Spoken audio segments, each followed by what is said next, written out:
ইসলামের অশুভ লক্ষণ বলতে কিছু নেই। কেউ কেউ বর্ণনা করে থাকে যে নবী আলাইহিস সালাতু ওয়াস সালাম সফর মাস আসলে খুব নারাজ হয়ে যেতেন। কিছু কিছু মানুষ বর্ণনা করে থাকে যে এই সফর মাসটা যখন আসতো নবী আলাইহিস সালাতু ওয়াস সালাম খুব বিরক্তি বোধ করতেন, রাগ হয়ে যেতেন বা তিনি অস্বস্তি বোধ করতেন। নবী আলাইহিস সালাতু ওয়াস সালাম সফর মাস আসলেই মন খারাপ করতেন, এমন কোথাও কিছু মানুষ বলে থাকে। নাউজুবিল্লাহ, নাউজুবিল্লাহ। সফর মাস আল্লাহর পক্ষ থেকে নির্ধারিত একটি মাস। এই মাস আসার দ্বারা আল্লাহ রাসূল সাল্লাল্লাহু আলাইহি ওয়াসাল্লাম মন খারাপ করবেন, মনক্ষুণ্ণ হয়ে যাবেন, বিষয়টি এমন নয়। এই কথাটিও ভিত্তিহীন কথা, এই কথার কোনো সনদ নেই, একটি জাল কথা, ভিত্তিহীন কথা। আমি কি বুঝাইতে পেরেছি তোমাদেরকে? ইসলামের কনসেপ্ট কি? ইসলামের কনসেপ্ট হচ্ছে লা আদওয়া ওয়ালা তিয়ারতা ওয়ালা হাম্মাতা ওয়ালা সাফার।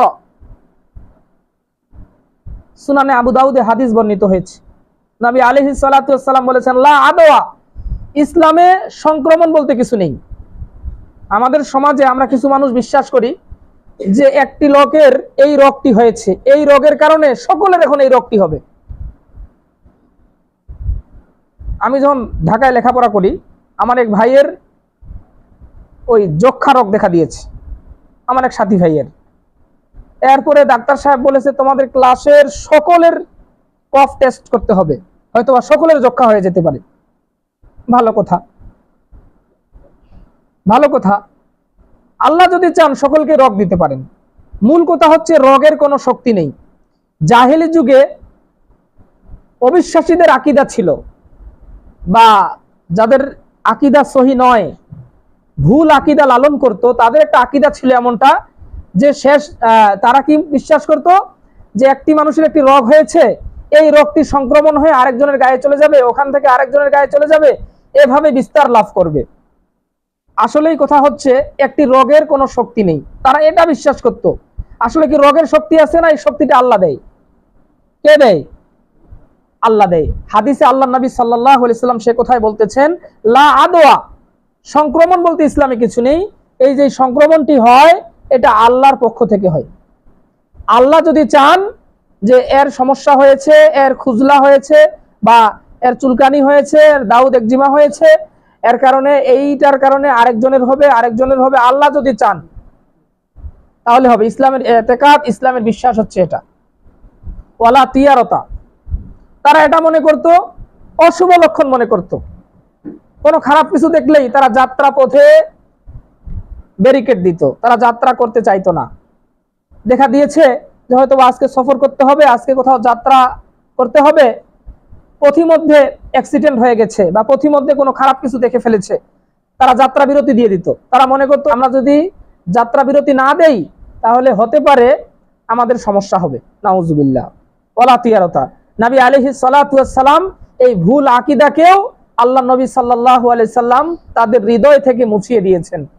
ইসলাম এই বিশ্বাস করে না, কুলক্ষণে ইসলাম বিশ্বাসী নয়। ওয়ালা হাম্মাতা, তারা জাহিলি যুগে ওই পেঁচা, একটা কি যেন একটা পেঁচা পাখি আছে না, এটাকে তারা অশুভ লক্ষণ মনে করত। পেঁচার ডাক বা পেঁচার বিভিন্ন কিছুকে তারা অশুভ লক্ষণ মনে করত। নবী আলাইহিস সালাতু ওয়াস সালাম বলেছেন না না না, এই পেঁচা তোমাদের জন্য অশুভ লক্ষণ নয়। আমিও শুনেছি অনেক সময় কিছু মানুষ এরকম বলেছে।